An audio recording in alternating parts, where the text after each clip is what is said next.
got a question for Todd? Yeah, Todd, what was your favorite set? Because you guys have all seen the show, the sets are just, you know, some of them are elaborate to the point, or some of them are incredibly creative. And the space that we had to use. What was one of the last episodes we ever did, we decided if we're going to go out, we're going to go out and bang. We did chocolate, and we built 4 sets side by side in our studio. And in between it, we took plexiglass and made rivers. Or like, I guess, yeah, we were going across from the ocean. So we oceans. started out at like a desert island, then we went to South America, then to Europe, then back to South America. Temple. You started and the whole time we did this, we did it in one take with a dolly on track, going back and forth, with actors jumping in and out of the stage, so that way we could get the whole thing in one long, I think it was like a 3-minute, 4-minute. It was like a 3-minute take, because I know that we went. There was a Mayan temple at one end, and then I went down into the ocean and came up into Spain, and then down and up into England, when there were actors in each one. Holland.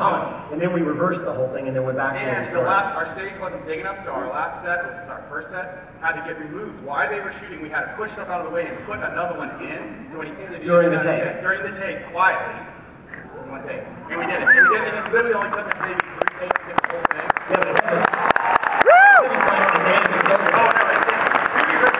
you know what my favorite one is though? I don't know why I still love it so much.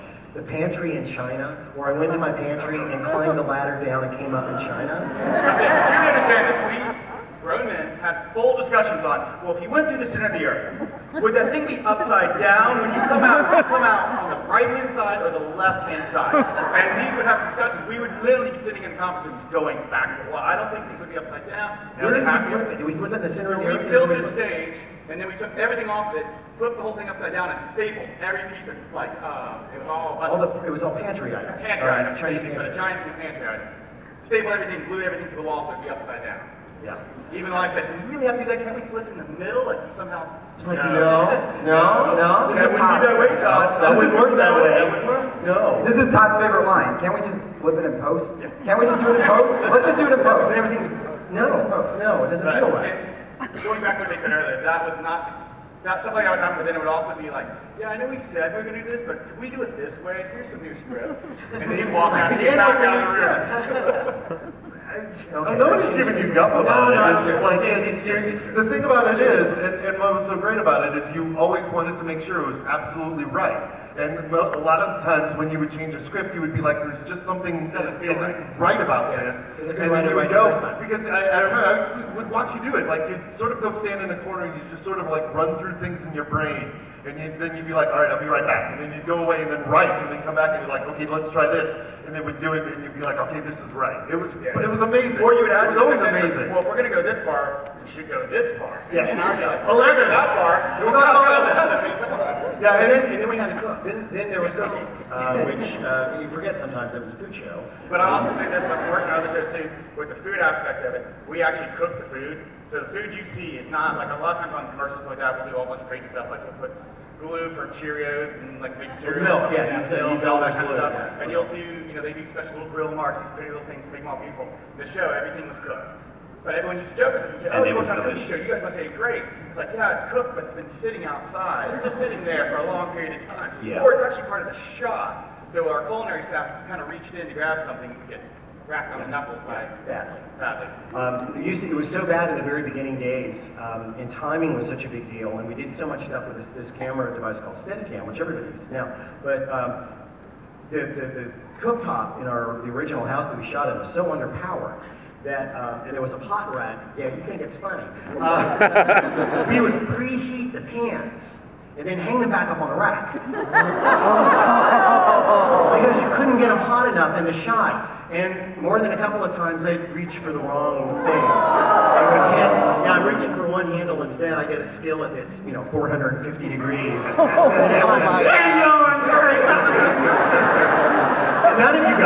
None of you guys were with me for the worst of the bad, which was in San Francisco. We were shooting in the chocolate factory. Some of you have heard this story. Because people ask me, did you ever really get hurt? Now, how many of you heard this story about the chocolate factory in San Francisco? Because I know I've told it in a few places. Okay, you can leave the room. So we had to travel. We did location shooting in the first season. We had to travel really light because we had no freaking money. I mean, none. Food Network, I mean, just nothing. And so we had gone out to San Francisco to do some locations And one of them was a chocolate factory called Scharfenberger. They've been purchased by Hershey's since, but they use this really funky old German machinery from before World War II, so it was really cool looking, very Willy Wonka. And, but because we had such a small crew, and I'd done lighting work in the past, I was me, and I was also the gaffer. So I was doing the lighting, and then there was the director and producer. There were only 3 of us. And so we're in this factory, and it's really old funky space that has the corrugated roll-up doors. And I was running, setting lights. And there was one light that I needed to put in a separate place, and I looked, and there was 3 doors in a row. And I was looking, and the doors were set so that it kind of became an optical illusion. So I ran headlong through one doorway, not realizing the door was actually the one I thought was the next one was this one. And so at a full run, I hit it right here. And I went flying up in the air and down on my back, and my glasses was getting blood everywhere. And it was so bad that like there was meat sticking out of my head. No, I'm serious. But we had to do this scene, right? And so if you look it up, I don't know if it's one of the ones on Hulu or what. It was our first chocolate show. It's called Art of Darkness. And it's this really weird scene because there's no coverage. It's a 2-shot in complete profile. And like, okay, you're the guy I'm interviewing. We're sitting in this room full of chocolate beans, and here's the guy I'm interviewing. And we talk like this the entire time. There's no cuts of anybody. And about halfway through, you'll notice my neck muscles start moving. I put that on, leaking blood off of my face. I look like Harvey Dent. We had put my head back together with duct tape. So it was like this mass of duct tape, but it looked fine from here. When the cup part filled up with blood, it started to run down my cheek, and I knew if blood falls off, the shot is ruined. So I started drinking. I mean, just licking that stuff. I drank like a pint of blood. And the guy that I'm interviewing is getting so freaked out. Even like why his head starts going like this as he watches drops of blood. So if you go back and you see that episode, that's a lot of fun. And then they took me into San Francisco and like gave me 13 stitches. The image for that guy, the image of you will haunt him for the rest of his life. He's had to try to conduct an interview with you. And here's the irony. He was a retired doctor. And they did not have a first aid kit in the factory. I could own that factory. I just played my cards right, but I didn't. But that was the bad injury. I don't remember any other like really serious injuries. Our Steadicam operator took a diving helmet to the head once. It fell off, but that's all I can remember.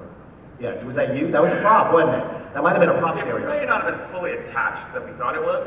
The joints and it kind of. Yeah, I think that's So what. just thought what it was is we were going through a hallway, imagine a hallway, and I was up above the door on a ladder, and when he came through, I was supposed to put the helmet on his head. Full diving. Full diving, With the big collar and but you didn't see me do it. And then I took it off. Well, that part happened. I put it on his head, I took it off, and the Steadicam guy followed between it, and the bottom of this helmet just dropped off. The whole collar And, fell like, I off. didn't realize it was a Yeah. screw mechanism. This guy that I rented it from didn't show me that. My friends, I guess. Instructions. It knocked him out. And you gotta understand, when you're on a Steadicam, you're really balanced. You've got this arm that comes out, and the camera sits on it, and you have counterbalances, so that way it takes all the weight off of, Lots of springs. off the arms, and it puts it more on your back. Well, this camera goes flying this way, and the vest comes flying off, and it was a mess. There's a lot of room I still there. feel bad about that. You know the Sorry, I brought it motto, up. the motto, safety first?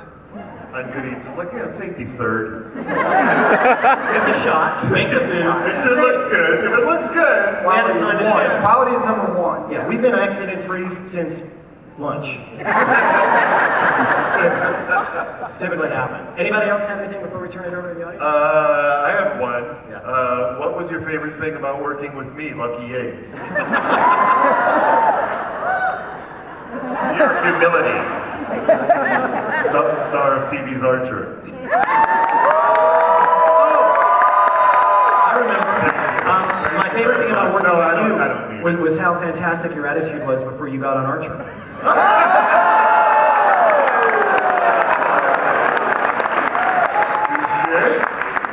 I always liked with you because you. I liked Retort with you. A+. Is that you were also a fantastic puppeteer. Yeah, thank you. And I don't know if people know this, but Lucky built a lot of them. In the later years. If you follow me on Twitter, my Twitter avatar or whatever you call that little thing, profile picture is a puppet you made. Correct. For the 10th anniversary show. Correct. So Yeah. You're pretty handy. And it's still holding up. Yeah. I can knock one out. Next time you build me a puppet, make it cheaper so it'll fall apart and I have to pay for another. I tried with that one. Oh, how I tried to rush that puppet job. I'm just too good, guys. Lucky Yates, ladies and gentlemen. Also known as the Dungeon Master. By the way, I really like that set. That was one of my favorites. Oh yeah, that is a thing. Yeah, do you have a favorite? I was going to ask you that actually. Do you have a favorite either set or episode that we did?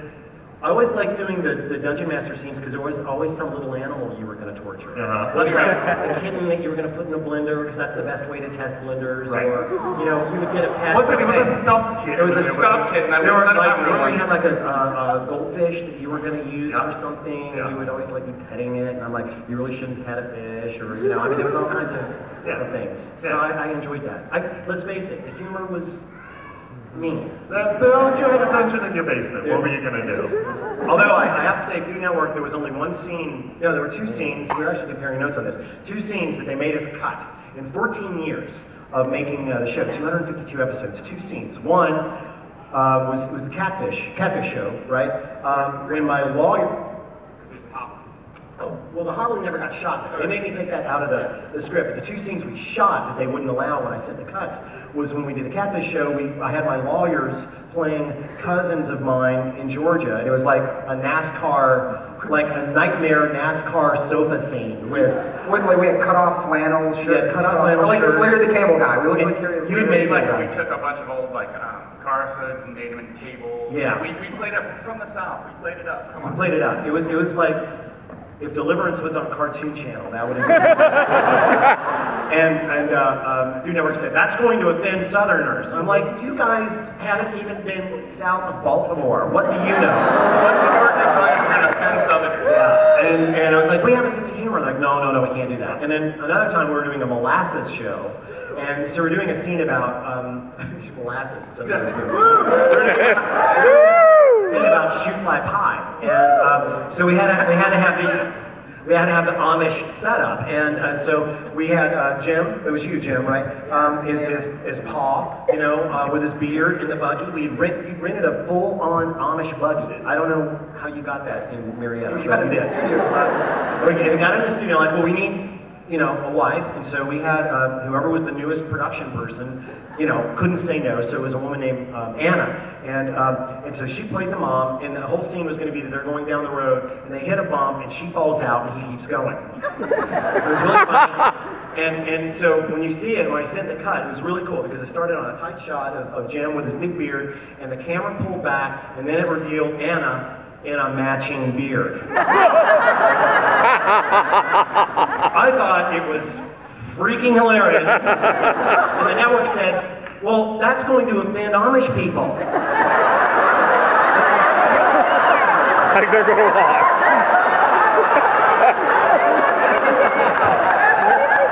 How exactly are they going to be offended? They're not supposed to be watching. It's cable. They didn't Frank Harder, Obadiah, the picture's going out. Anyway, so they made us cut that out, and I should get that scene and put it up on the interwebs now, because no one can stop me now. Should we take some questions? I got one more question before we go. Yeah. So when are we going to get back to work?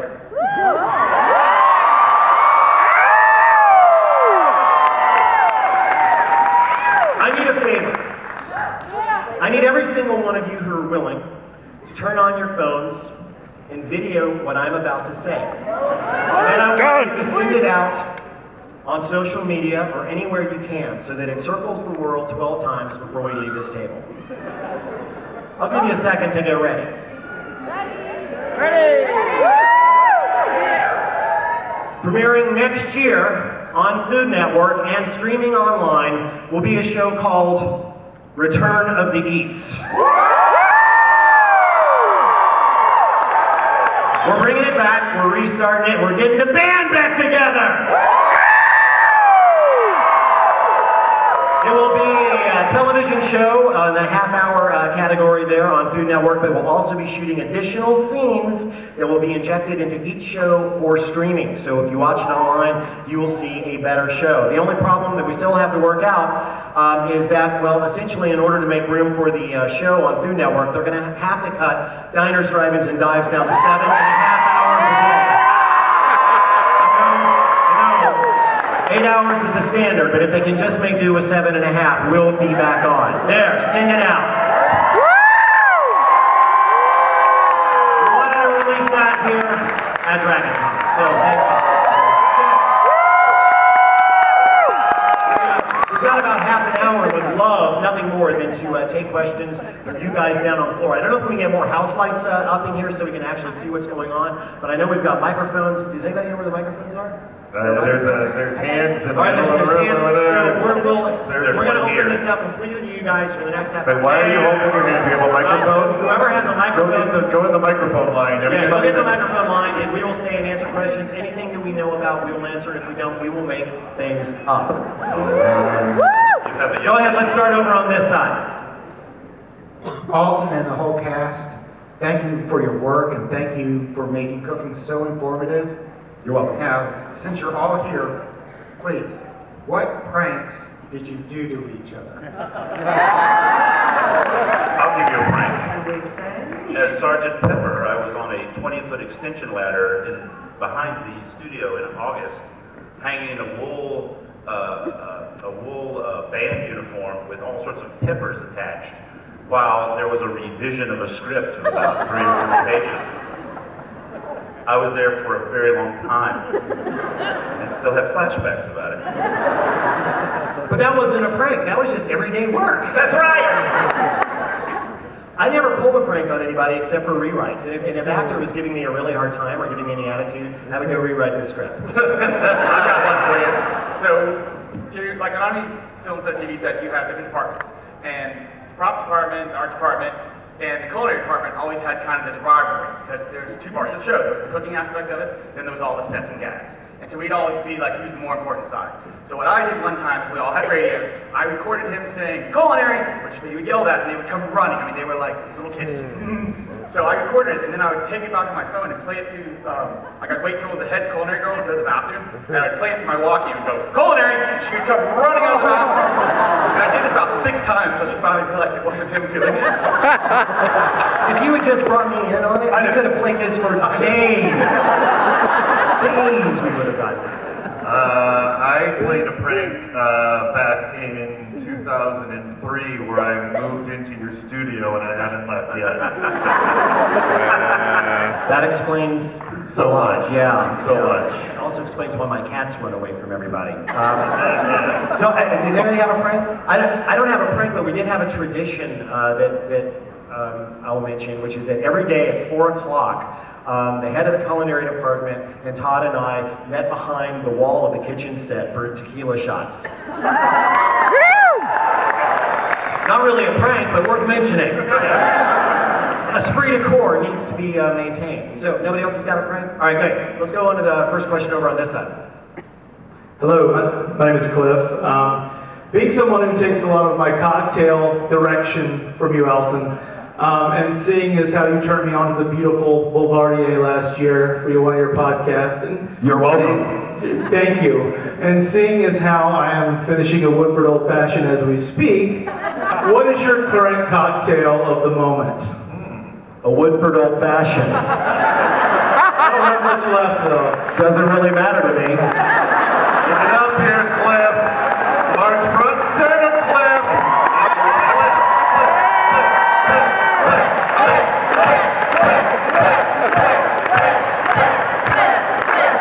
Did you bring it up for everyone, Cliff? I'll let you know in a minute. I like seeing a guy get killed. Take your booze away from Did he bring enough for everybody? You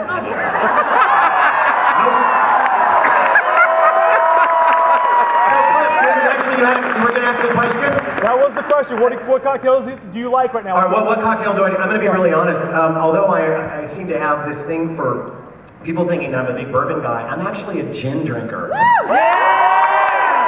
So I fluctuate. I mean, the Negroni used to be more like my breakfast drink. Yeah. But because I like to eat a little fruit in the morning, I've gone to martinis because of the olives. So that's for breakfast, and then I switch over to Negronis later in the day. Cool. Awesome.